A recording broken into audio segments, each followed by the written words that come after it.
Hi everyone. 14వ తేదీ August 14వ తేదీ TET పరీక్ష రాసినటువంటి వారు, అంటే మ్యాథ్స్ అండ్ సైన్స్ పేపర్ 2Aకి సంబంధించి ఆగస్ట్ 14వ తేదీ టెట్ పరీక్ష మార్నింగ్ సెషన్ రాసినటువంటి వారు పెట్టాల్సినటువంటి అబ్జెక్షన్స్ గురించి మనం ఇప్పుడు తెలుసుకుందాం. ఇక్కడ సైకాలజీలో 2 అబ్జెక్షన్స్ అయితే ఉన్నాయి. ఓవరాల్గా ఈ పేపర్లో మొత్తం 8 అబ్జెక్షన్స్ ఉన్నాయి. ప్రశ్నలు మరియు వాటి సమాధానాలకు సంబంధించినటువంటి అబ్జెక్షన్స్ 8 ఉన్నాయి. దాంట్లో సైకాలజీకి సంబంధించినటువంటి అబ్జెక్షన్స్ 2 ఉన్నాయి. అబ్జెక్షన్స్ని ఉన్న వాటిని మాత్రమే నేను ఇక్కడ చెప్పడం జరుగుతుంది. మీరు కూడా ఒకసారి క్రాస్ చెక్ చేసుకుని నిజమా కాదో తెలుసుకుని అబ్జెక్షన్స్ అయితే పెట్టగలరు. ఎవరైతే అబ్జెక్షన్స్ పెడతారో వాళ్ళకి మార్క్ వచ్చేటువంటి అవకాశం అయితే ఉంటుంది. సైకాలజీలో ఇక్కడ ఒక ప్రశ్న ఇవ్వడం జరిగింది. గార్డ్నర్ బహుళ ప్రజ్ఞా సిద్ధాంతానికి సంబంధించి సరైనవి అని ప్రశ్న ఇవ్వడం జరిగింది.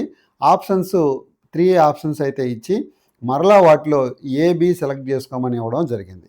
ఇక్కడ ఆన్సర్ వచ్చి ప్రజ్ఞ స్వతంత్ర అస్తిత్వం కలిగిన ఒక అంశం, ఇది కరెక్ట్. అలాగే ప్రజ్ఞను నిర్ధారించుటకు సంస్కృతే ప్రధాన కారణం అనేది రాంగ్ అండి. సో బి అనేది ఆన్సర్లో ఉండకూడదు. సి చూస్తే అన్ని పనులకు ఒకే ప్రజ్ఞాంశం ఉపయోగపడదు, ఇది కూడా కరెక్ట్ అండి. సో ఏ అండ్ సి అనేది కరెక్ట్ ఆన్సర్. కానీ కీలో మనకి ఇచ్చింది ఏంటి అంటే బి అండ్ సి ఇవ్వడం జరిగింది. కాబట్టి బి అనేది అసలు కానే కాదు, ఓన్లీ ఏ అండ్ సి అవుతుంది. ఎవరైతే 1 పెట్టున్నారో వాళ్ళందరూ కూడా అబ్జెక్షన్ పెట్టాల్సినటువంటి అవసరం ఉంది ఈ ప్రశ్నకి. సైకాలజీలో ఇచ్చినటువంటి 2వ ప్రశ్నను కానీ మనం ఒకసారి చూస్తే, చర్యాత్మక ప్రణాళిక నమూనాలో సాంఘిక మరియు వ్యక్తిగత అంశాలు ప్రతిబింబించే విధంగా రూపొందించిన నమూనా ఏంటి అని అడగడం జరిగింది. చర్యాత్మక ప్రణాళికలో 2 అంశాలు ఉండాలి, సాంఘిక మరియు వ్యక్తిగత అంశాలు ప్రతిబింబించే విధంగా రూపొందించిన నమూనా ఏది అంటే, ఇక్కడ ఆప్షన్స్ని కానీ మనం చూస్తే లెవిన్ నమూనా, లారెన్స్ స్టెన్హౌస్ నమూనా, స్టీఫెన్ కెమ్మిస్, జాన్ ఇల్లాట్, డేవ్ ఎబ్బుట్ నమూనా, జాక్ వైట్ హెడ్ నమూనా అని 4 ఆప్షన్స్ అయితే ఇచ్చారు. వీటిలో లెవిస్ నమూనా అనేది ఒక అంశాన్ని గురించి మాత్రమే తెలియజేస్తుంది. కాబట్టి ఇది కేవలం సాంఘిక అంశాన్ని గురించి మాత్రమే తెలియజేస్తుంది. కాబట్టి ఈ లెవిస్ నమూనా అనేది మాత్రం ఆన్సర్ కానే కాదు. సో ఆన్సర్ అనేది ఈ మిగతా 3 ఉంది. లారెన్స్ స్టెన్హౌస్ నమూనా అనేది 2 రకాల అంశాలని ప్రతిబింబిస్తుంది, అంటే సాంఘిక వ్యక్తిగత అంశాలని ప్రతిబింబిస్తుంది లారెన్స్ స్టెన్హౌస్ నమూనా. అలాగే స్టీఫెన్ కెమ్మిస్, జాన్ ఇల్లాట్, డేవ్ ఎబ్బెట్ నమూనా కూడా 2 రకాల అంశాలని ప్రతిబింబిస్తుంది. ఇది లెవిన్ నమూనాకి అపోజ్ చేస్తూ వచ్చినటువంటి నమూనా ఇది. సో ఇది రెండింటినీ మనకు ప్రతిబింబిస్తుంది. అలాగే జాక్ వైట్ హెడ్ నమూనా ఇది అత్యంత సంక్లిష్టమైంది, ఇది కూడా రెండింటినీ ప్రతిబింబిస్తుంది. కాబట్టి ఇక్కడ 3 కూడా ఆన్సర్లు అవుతాయి, అంటే మల్టిపుల్ ఆన్సర్స్ అనేవి ఇక్కడ ఉన్నాయి. సో 3 ఆన్సర్స్ అవుతాయి. కాబట్టి ఇక్కడ క్వశ్చనే నెగిటివ్గా అడగాల్సింది పాజిటివ్గా అడిగారు, అందువల్ల ఇక్కడ ఈ 3 రైట్ ఆన్సర్లు అవుతాయి. దీన్ని కూడా అబ్జెక్ట్ చేయొచ్చు. ఇక్కడ 3 రైట్ ఆన్సర్లు ఉన్నాయి కాబట్టి చాలామందికి ఈ ప్రశ్నకి మార్క్ యాడ్ అయ్యేటువంటి అవకాశం అయితే ఉంది. ఈ ప్రశ్నను కూడా మనం అబ్జెక్ట్ చేయవచ్చు. ఇది సైకాలజీలో మనం అబ్జెక్ట్ చేయగలిగినటువంటి 2 ప్రశ్నలు. ఇక తెలుగులో కానీ చూస్తే తెలుగుకు సంబంధించినటువంటి ప్రశ్నలు మనం అబ్జెక్ట్ చేయగలిగేటువంటి ప్రశ్నల్ని ఒకసారి చూసినట్లయితే, ఇక్కడ ఇంకొకటి ఏంటంటే ఆల్రెడీ వెంకమ్మ గిరీశం పాత్రలు గల పాఠ్యాంశం ఏంటి అనే ప్రశ్నకి సంబంధించి మనకు ఇచ్చినటువంటి కీలోనే మార్క్ అనేది యాడ్ చేయడం అనేది జరిగింది. వెంకమ్మ గిరీశం ఉండేటువంటి పాత్రలు ఇక్కడుండే ఏ పాఠ్యాంశంలో కూడా లేదు.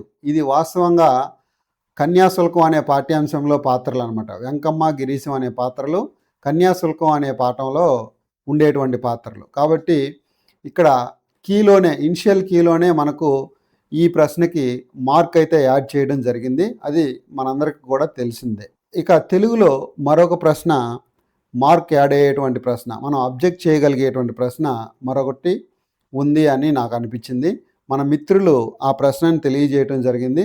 ఆ ప్రశ్న ఏంటి అంటే సామెతకు సంబంధించినటువంటి ప్రశ్న ఒకటి వచ్చింది. సామెతలకు సంబంధించి కింది సామెతలలో సరైనవి అని అడగడం జరిగింది. వాస్తవంగా ఇక్కడ సరైనవి ఏంటి అంటే అన్ని దానాల్లోకి అన్నదానం గొప్పదానం అనేది సరైనటువంటి సామెత. అలాగే అమ్మ కాని అమ్మ పేరమ్మ ఇది కూడా సామెతే. ఈ రెండు సామెతలు సరైనటువంటి సామెతలు. అంటే ఆప్షన్లో మనకు ఏముండాలి, సి మరియు డి అనేవి ఉండాలి. అలాగే అడగనిదే అమ్మాయినా, ఇక్కడ ఈ గ్రామటికల్ మిస్టేక్ అయితే ఉంది దీంట్లో. సో దీన్ని అందుకని ఇది సామెత కాకపోవచ్చు, ఇది తప్పు ఉంది కాబట్టి దాన్ని మనం తీసేయచ్చు. అలాగే అడవిగాచిన వెన్నెల ముదిమిన చేసిన పెండ్లి, ఇక్కడ రెండు సామెతలు ఒకదాంతో ఒకటి కలిసిపోయింది. అంటే ఇది అర్థం లేని విధంగా అర్థవంతంగా లేదు ఈ సామెత. కాబట్టి ఏ అండ్ బి అనేది కాదు. మనల్ని అడిగింది సరైనటువంటిది కాబట్టి మొదటి రెండు సరైనవి కావు. ఏ అండ్ బి అనేది సరైనవి కావు. కానీ ఇక్కడ ఆప్షన్లో సరైనవి అని ఇచ్చాడు. ఆన్సర్ మనకు ఏబి సరైనవి కావు అని ఇచ్చాడు. యాక్చువల్గా ఆన్సర్ ఏముండాలి, ఏబి సరికావు, ఏడి సరైనవి. సో ఒకటైనా ఉండొచ్చు, మూడైనా ఉండొచ్చు ఆన్సర్ ఈ ప్రశ్నకి. కాబట్టి దీన్ని మనం అబ్జెక్ట్ చేయదగినటువంటి ప్రశ్నగా భావించవచ్చు. ఈ ప్రశ్నను కూడా మనం అబ్జెక్ట్ చేయవచ్చు. ఇది తెలుగులో అబ్జెక్ట్ చేయగలిగినటువంటి ప్రశ్న. అలాగే మ్యాథ్స్లో ఒక క్వశ్చన్కి ఆన్సర్ కీలో రాంగ్ ఇవ్వడం జరిగింది. ఆ మ్యాథ్స్కి సంబంధించినటువంటి ప్రశ్నను మనం ఒకసారి చూసినట్లయితే మ్యాథ్స్లో ఆన్సర్ తప్పుగా ఇవ్వబడినటువంటి క్వశ్చన్ ఏంటి అనేది మనం చూద్దాం. ఇంగ్లీష్లో అయితే ఎటువంటి తప్పులు లేవని నేనైతే ఐడెంటిఫై చేయలేకపోయాను. తప్పులు లేవనే అనుకుంటున్నాను. మన మిత్రులు ఎవరు కూడా ఇంగ్లీష్లో తప్పులు ఉన్నాయని చెప్పలేదు. కాబట్టి మ్యాథ్స్లో ఒక తప్పు అయితే ఉంది.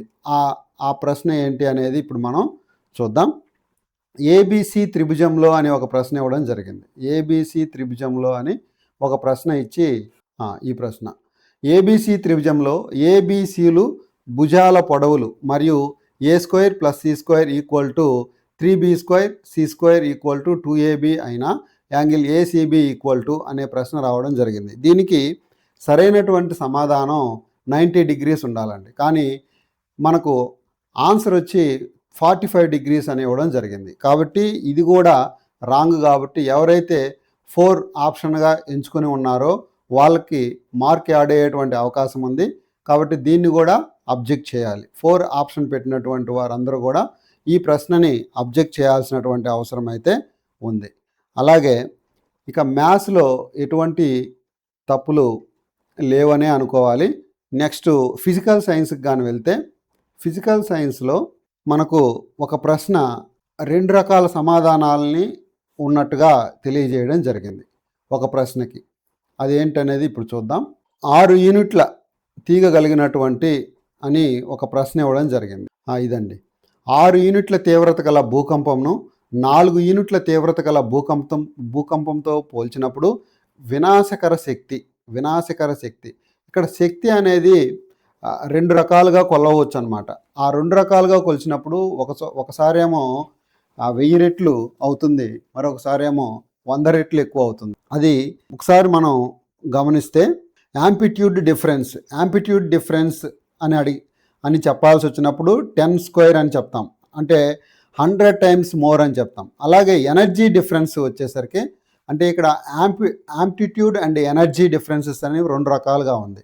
ఈ 2 రకాల డిఫరెన్సెస్ చెప్పేటప్పుడు ఒకసారేమో 100 రెట్లు ఎక్కువ అని చెప్తాం, ఇంకొకసారేమో 1000 రెట్లు ఎక్కువ అని చెప్తాం. యాంప్లిట్యూడ్ డిఫరెన్స్ అని చెప్పేటప్పుడు 100 రెట్లు ఎక్కువ అవుతుంది, ఎనర్జీ డిఫరెన్స్ చెప్పేటప్పుడు 1000 రెట్లు ఎక్కువ అవుతుంది. కాబట్టి ఇక్కడ క్లారిటీగా ఏంటి అనేది అడగలేదు కాబట్టి మనకు ఖచ్చితంగా ఈ ప్రశ్నకి కూడా 2 సమాధానాలు కరెక్ట్ అవుతాయి. 2 and 3 రైట్ ఆన్సర్ అవుతుంది. మనకు ఆప్షన్లో మాత్రం 3 ఇవ్వడం జరిగింది, 1000 రెట్లు ఎక్కువ అని ఇవ్వడం జరిగింది. ఎవరైతే 2 ఆప్షన్ అనేది పెట్టుంటారో వాళ్ళకి ఇక్కడ మార్క్ యాడ్ అయ్యేటువంటి అవకాశం ఉంది. అబ్జెక్షన్ పెడితే ఖచ్చితంగా ఈ ప్రశ్న కూడా అబ్జెక్షన్ పెట్టాలి. 2 ఆప్షన్ పెట్టిన వాళ్ళు ఈ ప్రశ్నకి అబ్జెక్షన్ అయితే పెట్టాలి. పెడితే మార్క్ యాడ్ అయ్యేటువంటి అవకాశం ఉంది. అలాగే బయాలజీకి సంబంధించి కొన్ని ప్రశ్నలు ఇక్కడ తప్పుగా ఇవ్వడం అయితే జరిగి ఉంది. వాటిని మనం ఇప్పుడు చూద్దాం.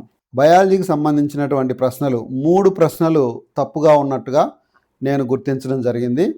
ఆ ప్రశ్నలు ఏంటి అనేది ఒకసారి మనం గమనించినట్లయితే బయాలజీకి సంబంధించినటువంటి ప్రశ్నల్లో మొదటిదే మెడిటేరియన్ సముద్రంలో రెడ్ టైడ్స్కు కారణమైన జీవి. మెడిటేరియన్ సముద్రంలో రెడ్ టైడ్స్కు కారణమైనటువంటి జీవి ఇక్కడ గోన్వాలాక్స్ అని ఇవ్వడం జరిగింది. కానీ నాక్టిలియోకా కూడా ఈ రెడ్ టైడ్స్కి కారణమవుతుంది. మెడిటేరియన్ సముద్రంలో రెడ్ టైడ్స్కి కారణమవుతుంది. కాబట్టి ఆన్సర్ అనేది ఇక్కడ మల్టిపుల్ ఆన్సర్ అనేది ఇవ్వడం జరిగింది. గోన్వాలాక్స్ ఉంది, నాక్టిలియోకా ఉంది. కానీ కీలో మనకు ఒకటి మాత్రమే ఇచ్చారు. 2 ఆప్షన్ పెట్టిన వాళ్ళు దీనికి అబ్జెక్షన్ పెడితే మార్క్ వచ్చేటువంటి అవకాశం అయితే ఉంది. 1 మరియు 2 కూడా రైట్ ఆన్సర్లే అవుతాయి.